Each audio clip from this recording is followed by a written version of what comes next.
En Venezuela siempre decimos, cada vez que nos paramos frente a la iglesia, Dios les bendiga. Es una manera de expresar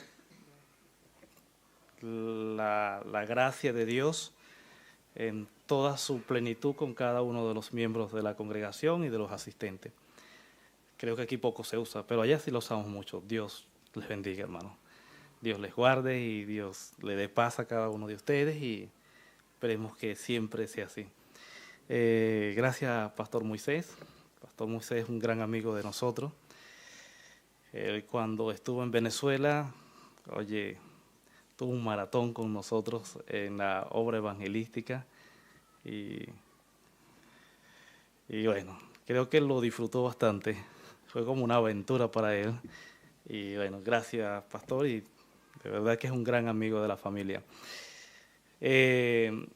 Conocí a un hermano hace unas 2 semanas, creo que se llama Josué, y quiero darle las gracias porque nos permitió estar con él allá en Barcelona. Él hace un trabajo muy, muy bonito y muy duro a la misma vez. Y realmente tenía tiempo que no veía a un hombre así tan fervoroso como es él, con gran gozo en servirle al Señor, con una fuerza impotente e imparable, y de verdad que Dios lo siga usando y bendiciendo. Y bueno, otro hermano que tampoco puedo dejar de nombrar, hoy fue que lo vine a conocer, pero es muy especial porque, nos ha prestado por todo este mes y un poquito más su vehículo, su carro, su coche, el hermano Sergio. Y de verdad que ha sido de utilidad su vehículo para nosotros, porque, wow, sin ese carro teníamos que haber dejado a la suegra siempre en casa, hermano.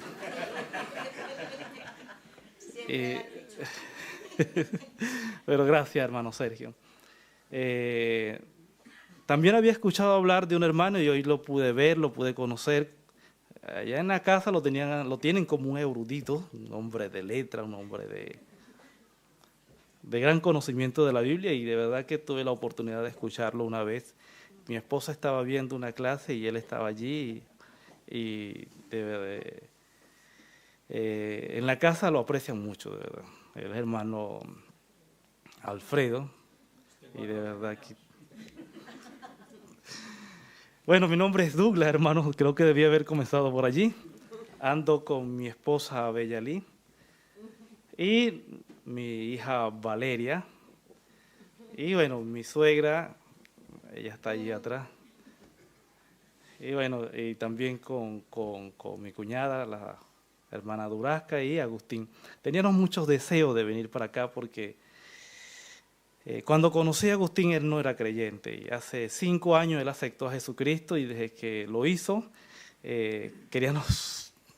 porque habíamos hablado tanto con él, habíamos orado, hermano, mucho por él, y cuando nos dieron esa noticia, fue nuestro sueño.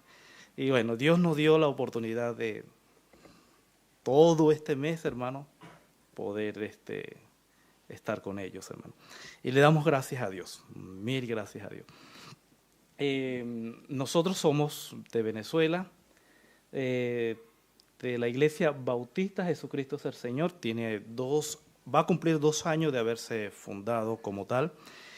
Esta iglesia queda en la parte sur de Venezuela, es el estado que limita con el Brasil, pero queda 9 horas de Brasil, un estado muy grande en cuanto a longitud. Creo que es casi la mitad de Venezuela. Es una tierra muy rica en minerales, es un lugar donde hay bauxita, hierro, el níquel, uranio y sobre todo algo que es muy codicioso, que es el oro.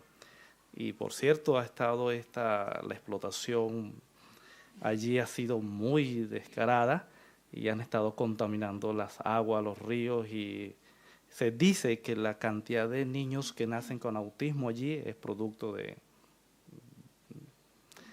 los químicos que le echan al oro allí. Pero bueno, no venimos a conversar de eso, solamente quería darle más o menos una geografía, más o menos donde estamos ubicados, hermano. Entonces, hace años, cuando el pastor estuvo por allí, él nos ayudó a evangelizar una zona que se llama Mina Bajo. Desde allí nosotros, eso fue en el año 2013, y desde allí comenzamos, bueno, estábamos ya viendo ese punto y comenzamos a trabajar en ese lugar y se le fue dando forma al sitio. Pero vamos a ver algunas presentaciones de lo que ha sido el trabajo, el ministerio y también nuestro llamado. Ya presenté a la familia y bueno, más o menos hace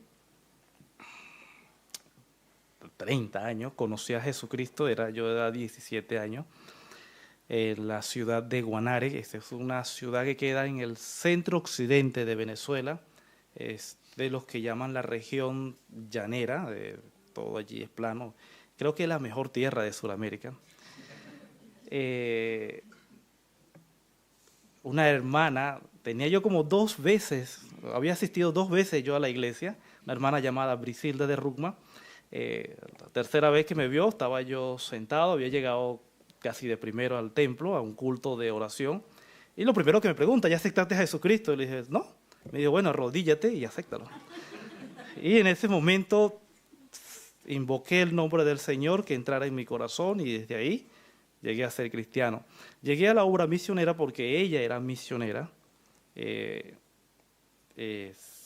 esa iglesia donde estábamos era una iglesia que ella había trabajado y se había allá se le llama fundado. Entonces, ella comenzó a abrir varias obras misioneras y me llamaba, Douglas, vamos, y yo me iba con ella. Eso me inspiró a mí a entregar mi corazón a las misiones y comenzaron entonces mis viajes, mi preparación en varios sitios de Venezuela. Y bueno, además que estudiaba, tiempo libre lo dedicaba todas mis vacaciones a prepararme y ahí a las campañas evangelísticas. Había un proyecto en Venezuela que se llamaba Cruzadas Internacionales y los hermanos eran de la ciudad de Guanare y con ellos me involucré mucho y wow, hicimos muchos viajes a las regiones y allí nos formamos en la parte misionera. Ya al final dice que conocí a mi esposa en la ciudad de Guayana en uno de esos viajes y bueno, fue algo atípico porque ella me enamoró y entonces un año después ya estábamos casados y ella tenía y compartía las mismas ideas cristianas conmigo y comenzamos a trabajar en esa obra.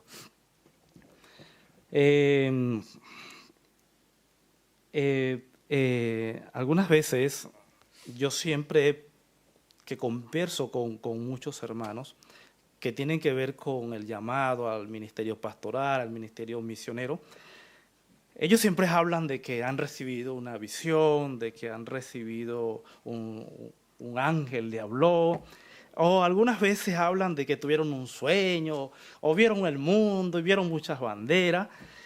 En el caso particular era que yo cada vez que leía la Biblia me encontraba con pasajes como estos, como el que ven allí en Éxodo 9:17, y a la verdad yo te he puesto para mostrar en ti mi poder y para que mi nombre sea anunciado en toda la tierra. Esta última parte era la que más me llamaba la atención. Y aunque está en el Antiguo Testamento y sobre todo en este segundo libro de la Biblia, dice, para que mi nombre sea anunciado a toda la tierra. Y yo me ponía a mirar para un lado, a ver si había alguien más y no veía a nadie. Y yo decía, creo que si Dios está hablando conmigo, me lo está diciendo a mí. Y entonces veía que eso era conmigo. Hay otro versículo, como les dije, hay muchos pasajes en la Biblia que hablan, si yo la abro y la veo, es conmigo, no es con otra persona. Y entonces hay otro que aparece en Jonás 1:3, que dice, levántate y ve a Nínive, aquella gran ciudad, y pregona contra ella porque ha subido la maldad delante de mí. Este versículo, aunque Nínive es una ciudad que existió por allá en Siria, se da a entender que era una ciudad pagana y de alguna manera el mundo entero, o la sociedad entera, está involucrada en el paganismo porque no busca a Dios. Y entonces Dios me dice, levántate y anda y dar a conocer mi justicia.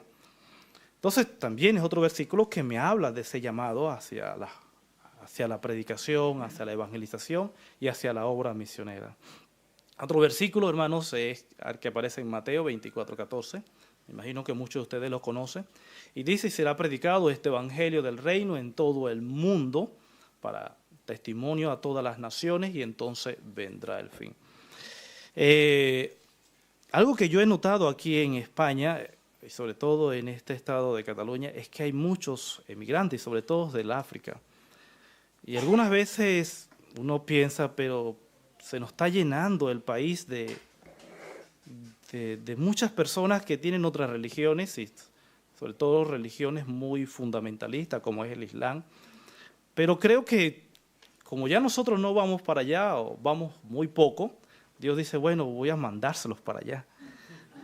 Y es una oportunidad que yo encuentro en este versículo que dice, y este evangelio será predicado, y es, ya que nos vamos, Él nos los envía. Entonces el evangelio será predicado a toda la cultura humana, hermano. De hecho, por allá en el Apocalipsis, creo que capítulo 14, en el capítulo 7, 8, cuando Juan ve la visión, y en el versículo 14 dice que todos los que estaban allí eran de muchas lenguas y de muchas razas, da a entender, hermano, que la iglesia allá en el cielo, o la humanidad en el cielo, o el reino de los cielos, Jesucristo, es una visión futura, no es todavía, pero la vio Juan y vino y nos las contó. Dice que había gente de todas las razas y de todas las lenguas, hermano. Lo que nos da a entender de que el evangelio era para todo el mundo. O el evangelio debe ser predicado para todo el mundo. Y esa conciencia, esas palabras estaba en mi conciencia, y uno siente de que Dios nos llama a nosotros a predicar a Jesucristo. Y ya que nos vamos, nos los manda para acá, entonces los tenemos toditos por allí, hermano. Ellos son de mi color, son negritos, ¿oyeron? Bueno, son más del color de mi suegra. Hay otro versículo que aparece en Hechos 1:9 que lo hemos memorizado muchísimo, que dice, pero recibiréis poder cuando haya venido sobre vosotros el Espíritu Santo y me seréis testigos en Jerusalén, en toda Judea, en Samaria y hasta lo último de la tierra. Cuando uno lee este versículo, pienso que Dios le está hablando al que está leyendo. Por eso es que algunas veces allá en Venezuela se usa mucho y que el llamado especial a ser pastor, o el llamado especial a ser evangelista, o el llamado especial a ser misionero. Tratan de calificar el llamado de Dios. Pero indiferentemente si es especial o no es especial, no lo considero yo así, pero respeto la opinión de aquellos hermanos. La Biblia nos dice, usted va a recibir poder cuando el Espíritu Santo, cuando Jesucristo entre en su corazón. ¿Para qué? Para que tú me seas testigo en todo el mundo, hermano. Es decir, que debemos mostrarle a Cristo a toda la humanidad. Entonces allí hay parte del llamado de Dios al creyente, en este caso a la familia, a las obras misioneras. Otro versículo lo encontramos por allá en Romanos 10, versículo 14 al 15, es otro pasaje muy conocido por el pueblo cristiano, es que habla de cómo ellos oirán si no hay quien les hable, y cómo irán si no hay quien los envíe. Y hermanos, hemos aprendido que la obra misionera debe ser emprendida por la iglesia, hermano. La iglesia tiene que levantar hermanos y hermanas y enviarlos a predicar a Jesucristo, para que aquellos que no han oído puedan escucharlo, hermano. Y Hay algo que también aprendí, es que la iglesia, los misioneros o los hermanos que predican a Jesucristo deben de ser miembros de iglesia, porque es la iglesia lo que le envía. Algunas veces por cuestiones de que hay alguien que tiene que mudarse y llega a un sitio donde no hay iglesia, pero esa persona viene de una iglesia y viene con una idea de una iglesia. Lo que pasa es que en Venezuela hay tanta indisciplina muchas veces en el pueblo cristiano que alguien dijo, yo soy pastor, yo tengo un llamado del pastor y punto. Y tú le preguntas, ¿y dónde está tu iglesia? No, yo no tengo iglesia, Dios me ha llevado por todas las iglesias y yo soy pastor y les predico el evangelio.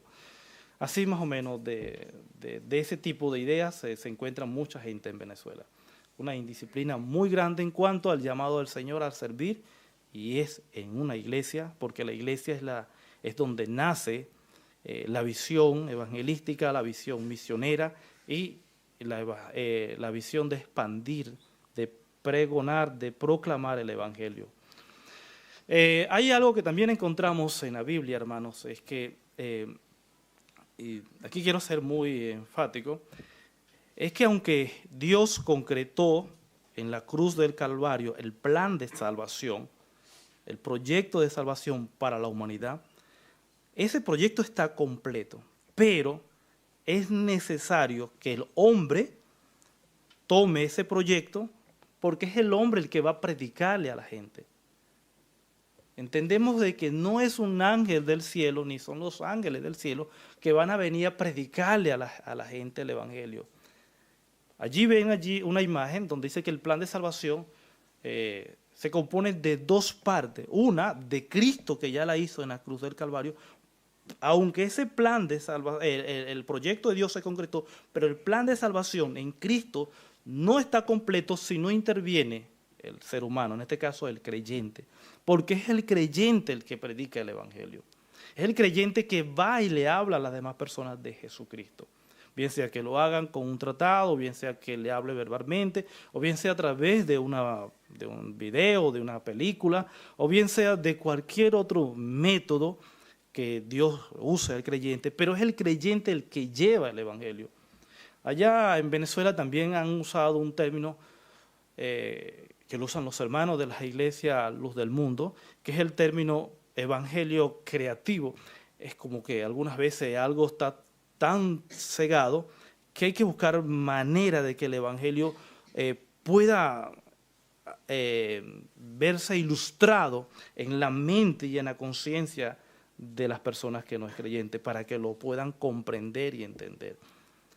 De hecho, Pablo usaba muchas ideas del ambiente para hablar de Cristo, y me hace acordar una vez que él estaba por allá por Grecia y vio que la gente era muy idólatra y adoraban a tantos dioses, y todos los dioses tenían nombre, pero había uno que no tenía nombre, y como no encontraron nombre, la gente, los locales, le escribieron allí al Dios no conocido. Imagínense usted, tantos dioses que tenían imagen y representación, al Dios no conocido. Entonces Pablo aprovechó esa oportunidad y dice, bueno, a ese Dios no conocido, ese es el Dios que yo quiero hablarle, ese es Jesucristo. Entonces es la manera de que nosotros como creyentes, en este caso mi persona, teníamos que llevar esta palabra o este evangelio a las personas que no conocen a Cristo. Entonces, como le decía, el plan de salvación requiere de dos partes: de Jesucristo, que ya concretó su proyecto, Él ya lo hizo, y la parte de nosotros. Entrando ya en el plan del cómo nosotros iniciamos allí, no me gusta ser muy expresivo en dar cártico gracias, pero tengo que hacerlo. Pero la obra de Venezuela, a Dios primeramente, pero el pastor Moisés ha sido con nosotros un apoyo. Y él es la iglesia, ustedes. Si no había sido por ustedes, nosotros no hubiésemos avanzado al sitio donde estamos, ¿sí? Porque después del 2013, 2014, Venezuela entró en una crisis económica muy exagerada, y no exagero en decir la palabra exagerada, porque llegó un momento que en Venezuela, hermanos míos, no había dinero, pero no había que comprar, hermano. Los abastos no tenían comida, hermano. La comida se había acabado, la habían escondido los grandes empresarios. La idea era hacer sufrir a un pueblo, contar de tumbar a un gobierno, y eso afectó a todo el país, hermano. En ese tiempo tan difícil de crisis, oportunamente y como un ángel del cielo, sin ala, estaba el pastor Moisés allí, hermano. Y todos ustedes, hermano. Alas invisibles. Dios es bueno, hermano. Siempre es bueno. Entonces, en la primera imagen que ustedes ven a mano derecha, ven a unos niños desde los inicios del comienzo de la construcción del templo. Bueno, aquí aparece cómo se dio la infraestructura. Después hablamos de un poquito de lo que es la misión, pero tenemos estas imágenes allí. Yo recuerdo que en esa esquina, allí de la imagen de la mano derecha, donde están unos niños, ahí una tarde se para el pastor Moisés conmigo ahí en toda la esquina y mira para adelante, mira para atrás. Me dice, ¿qué piensas hacer, Douglas? Yo le digo, bueno, hermano, aquí lo que estamos mirando es que este sitio nos sirva para construir un templo y poder predicar y que aquí esté la iglesia donde estamos trabajando. Recuerdo las palabras del pastor Moisés. Vale, cuenta con mi apoyo. Y desde allí comenzamos ese trabajo, hermano. Entonces, esos niños que ustedes ven limpiando eran los primeros niños que comenzaron a ir a la iglesia. Ellos eran los que limpiaban, hermano. Los adultos no limpiaban, eran ellos.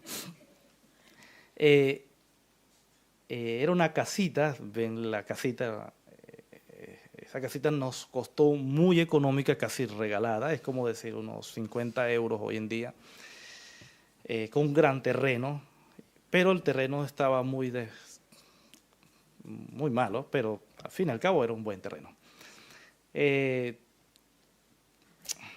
la foto superior central vemos que la casita ya comenzamos a destruirla, a tumbarla, porque ya nos estaba quedando muy pequeña.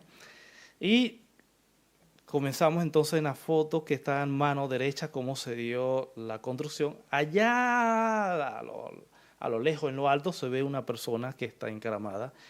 Él era el soldador, él no era cristiano y teníamos miedo porque si él se caía de allí, hermano, abajo lo que había era escombro y yo decía, si se cae ese hombre, no es tanto que se muera, sino que él no es cristiano y se nos va a perder.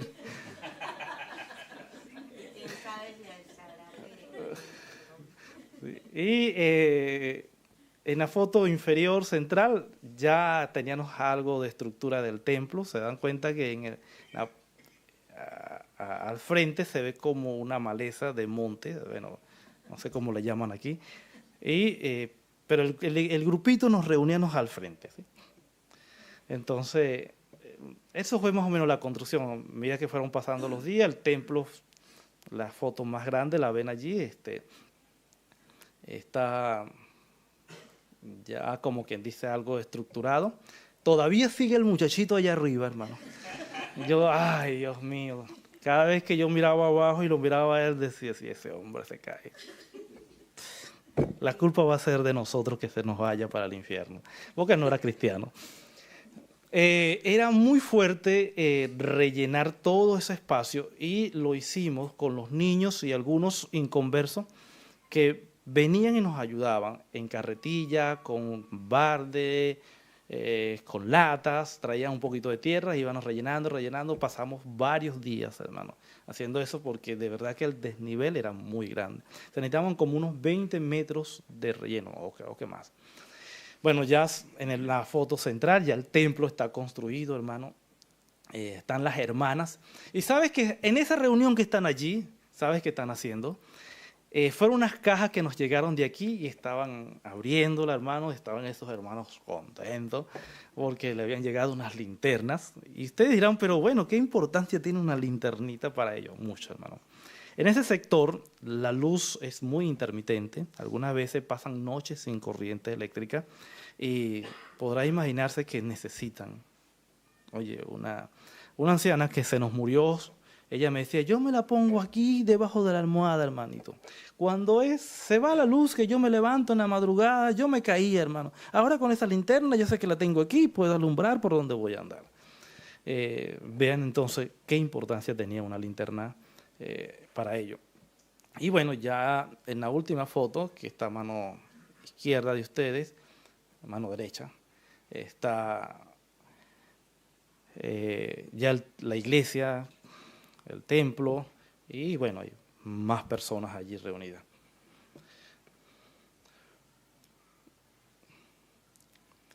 Bueno, después del templo viene la construcción de las aulas de clase. Las imágenes que ven en el centro es ya la platabanda y todos los que están montados allí, hermanos, ninguno de ellos son creyentes. Lo bueno de ellos es que no nos cobraban. Y es que no teníamos cómo pagarle, hermano. Pero fue un proyecto que el hermano y ustedes nos apoyaron unas ofrendas, fueron sus ofrendas, hermano. Y ya la última foto, están las 4 aulas de clase bien pintadas, son muy bonitas. Ya tenemos un lugar donde darle clase a los chicos. Pero fue duro, hermano.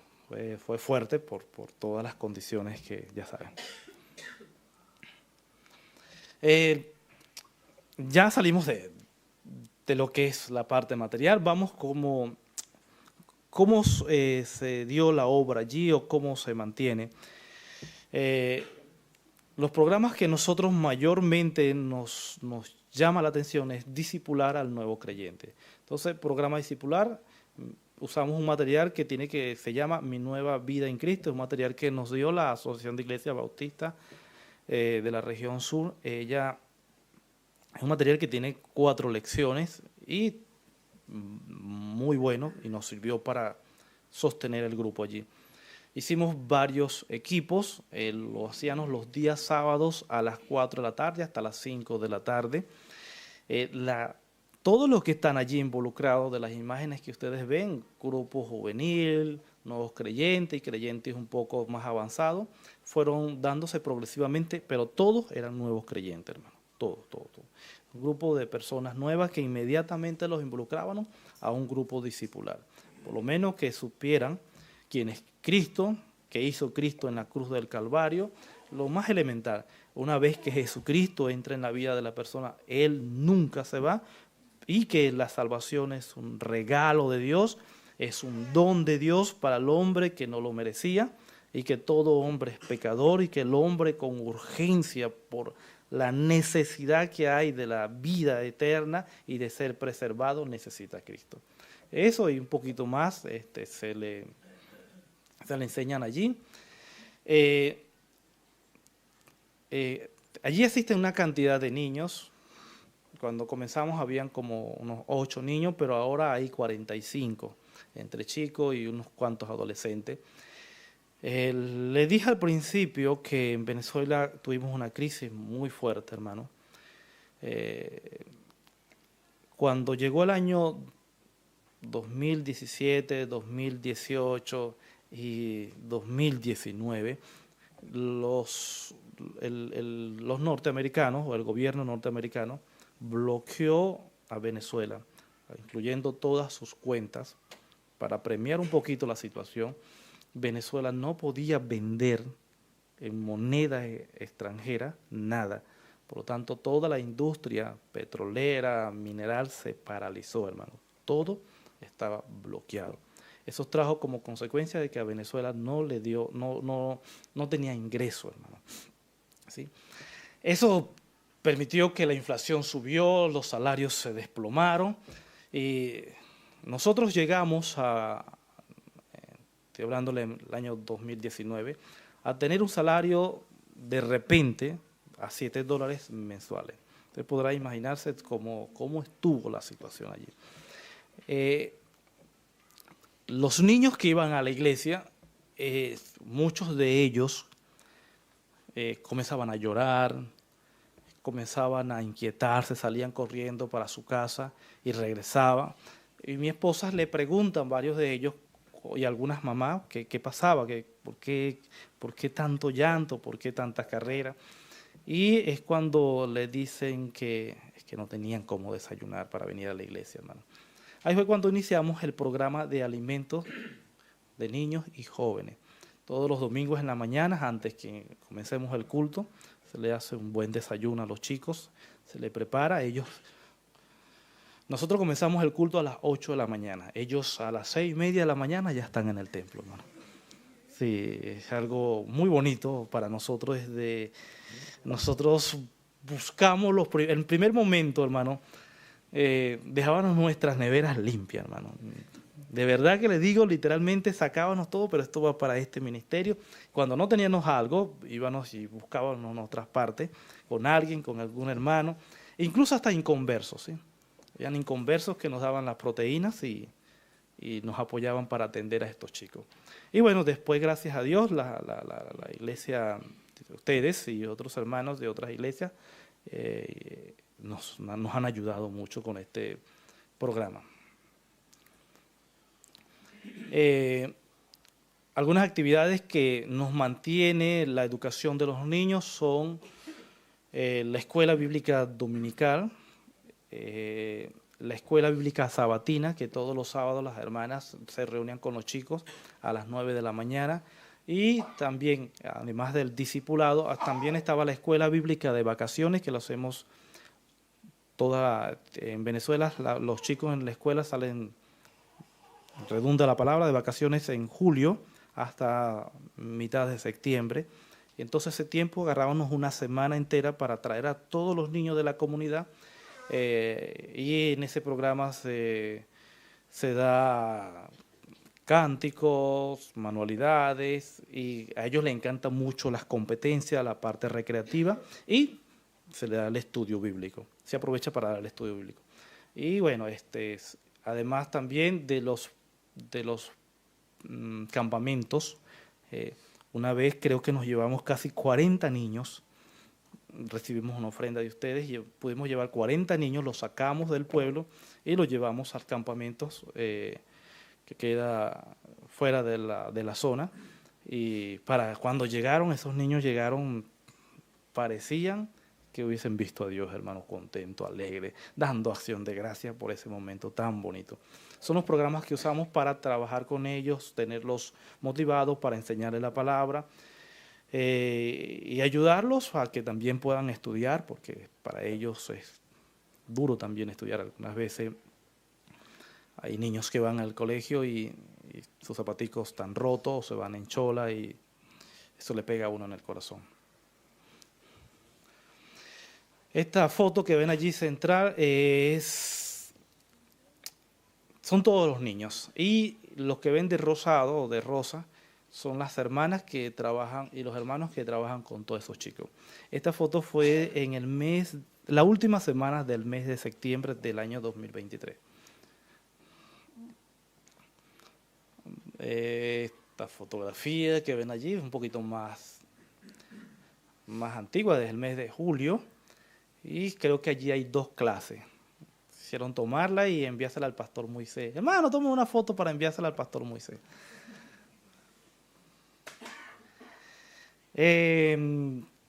Aunque debimos comenzar cómo se dio la obra misionera, pero bueno, allá en Venezuela dice que el orden de los factores no altera el producto. Se inició con lo que pasa es que el pastor Moisés me cambió la situación, pero las fotos estaban más individuales y se podían observar. Creo que el formato, cuando se cambió, no se aprecian bien allí, pero ay, Dios bendiga al pastor Moisés. En el lugar donde nos reuníamos era la casita, en la parte de atrás, y había un pisito que medía como 2 por 2, y allí habíamos como 8 hermanos nada más. Pero antes de llegar a 8 hermanos allí, cuando compramos esa casa o adquirimos esa casa, nadie quería ir, hermano. Nadie quería ir. Anteriormente nos reuníamos en la casa de una hermana ya fallecida, pero como ella se enfermó, ella era diabética, se enfermó y la sacaron del pueblo a la ciudad a sus hijos, y nos dijo que nos podíamos quedar en su casa, pero las hijas de ellos que vivían allí nos echaron. Nos corrieron y quedamos sin lugar donde congregar. Para entonces, esa vivienda que adquirimos fue una hermana de otra iglesia que por cuestiones de huida, porque su hijo había cometido unos delitos, unos malhechores lo estaban buscando y ella tuvo que huir y nos vendió la casa. Por eso nos la vendió económica, pero nos la vendió. Los poquitos hermanos que estaban, cuando abrimos la puerta para congregarnos allí, no querían ir, hermano. Tenían miedo de la represalia de los muchachos malos. Y 2 o 3 domingos nos reunimos solamente mi hija Valeria, que no tenía conciencia, porque era una muchachita chiquitica, y me imagino que si hubiese tenido conciencia le hubiese dado miedo también, y mi esposa. Solamente 3, nada más. Después nos llegó uno allí como que pendiente con un pie en la calle y otro adentro, porque si llegaban los malandros tenían que salir corriendo. Después, bueno, ya perdieron el miedo, ya habían 15, después 20, y de esa manera, hermanos, la iglesia hasta el año 2022 habíamos reunido como 120 personas allí congregadas, entre niños y adultos. La visión era llegar para el año 2020 con 200 miembros, con un proyecto que tenía la Asociación de Iglesias Bautistas de la región, pero no pudimos, o sea, eso no depende de nosotros, era un objetivo, era una meta, pero uno trata de cumplirla, ¿sí? Actualmente en la iglesia se congregan unos 80 hermanos y chicos y jóvenes, ¿sí? Eso es lo normal. Usted preguntará por los otros 40, lo que pasa es que no todo el mundo que iba a la iglesia era creyente. Y hubo un fenómeno que desde el año 2017 comenzó en Venezuela, es que la gente comenzó a emigrar hacia los países vecinos, hacia Europa, hacia Norteamérica, y prácticamente muchísimas de las personas que asistían con nosotros se han ido. Ya para finalizar, hermanos, y no hacerle tan largo el viaje, nosotros nos enfocamos en varios puntos. El primer punto es que debemos anunciar el Evangelio. O sea, para que la iglesia crezca tenemos que salir y predicar a Jesucristo. En Venezuela es muy bonito predicar.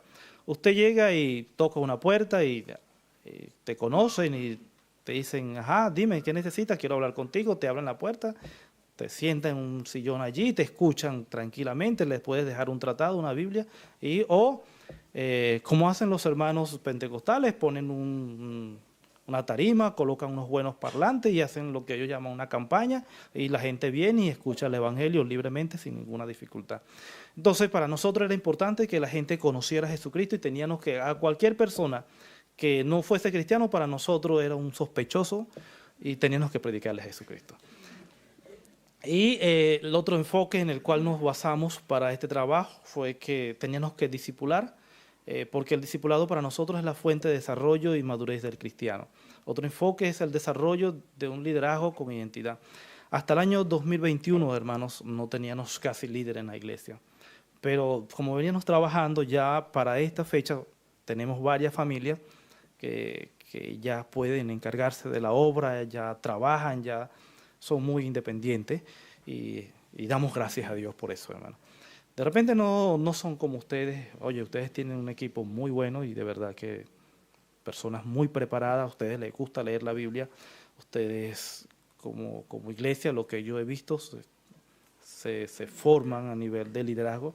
Allá en ese lugar donde nosotros trabajamos es algo difícil porque la mayoría de las personas no pudieron llegar a un bachillerato.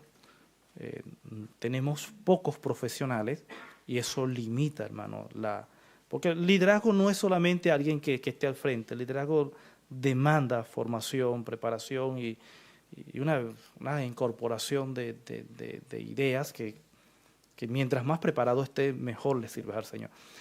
Otro enfoque es depender de Dios, hermano. Ni modo, teníamos que pegarnos a las rodillas y rogarles a Dios y teníamos que pedirle mucho a Dios, hermanos, porque no es fácil. Fácil tenerlo todo, pero a la vez es bueno no tenerlo porque dependemos de Él. Y Él es el dueño de su grey y Él sabrá cómo iba a hacer con su obra. Apoyar e involucrar al nuevo creyente al servicio de la iglesia. Ya de alguna manera tocamos esto allí. Era importante que los hermanos que venían creciendo tenían que involucrarse en el trabajo, tenían que tomar parte del liderazgo de la congregación, y así lo hicieron. Y este otro enfoque es la atención integral a los niños. Tenemos la obligación de cuidar a esos muchachos, de educarlos, de formarlos. Y es que la mayoría de ellos, hermanos, no son hijos de hermanos o hermanas que vienen a la iglesia. Si fuesen hijos y hermanos de los hermanos que llegan a la iglesia, fuese fácil. Pero es que no son hijos de padre y madre de hermanos de la iglesia. Y bueno, una visión misionera, que es lo que ahora tenemos en mente, que es en el presente, para este año, si Dios lo permite y Dios quiere, tenemos un nuevo reto. Ese croquis que ven allí queda en el centro de Puerto Ordaz. Ya esta es la ciudad de Puerto Ordaz o la ciudad de Guayana. Esta ciudad tiene casi 2 millones de habitantes, actualmente queda menos, ya saben, por la inmigración, pero es el casco de la ciudad. Ese croquis pertenece a la urbanización El Caimito 2 y es muy importante porque allí no hay congregación. Entonces, esta visión misionera es un reto.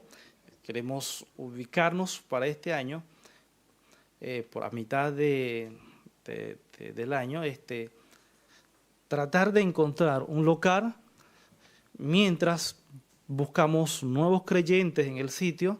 Tenemos una que está al lado de la casa que ya es creyente, y ubicarnos en la parte superior es que están las avenidas principales. Al lado derecho hay una urbanización que hay puros emigrantes, sobre todo árabes. Nos interesa mucho, estamos interesados hacia este lado, y son avenidas principales, pues. O sea, es un reto, y para eso necesitamos orar, seguimos orando, ubicar el local. Hemos visto varias viviendas que nos pueden servir, que están desocupadas y las están vendiendo, y comenzar a evangelizar y entregar tratado. ¿Por qué para nosotros es importante este sitio? Porque allí no hay iglesia bautista, no hay obra evangélica como tal fundada, y hacerlo es un reto glorioso y majestuoso para el Señor. Esperamos en el Señor que nos ayude, que nos dé las herramientas, la capacidad de poder llegar allí, pues. Conozco algunas personas que podemos comenzar a tocar las puertas, comenzar a entregarle un tratadito, pero aquí la gente es un poquito más dura que allá en el campo. Y por eso es un gran reto, hermano. Creo que es todo, hermano. De verdad que gracias por su atención. Pero si tienen alguna pregunta, alguna inquietud, pueden hacerla saber, y si tengo la respuesta se la puedo hacer llegar, hermano.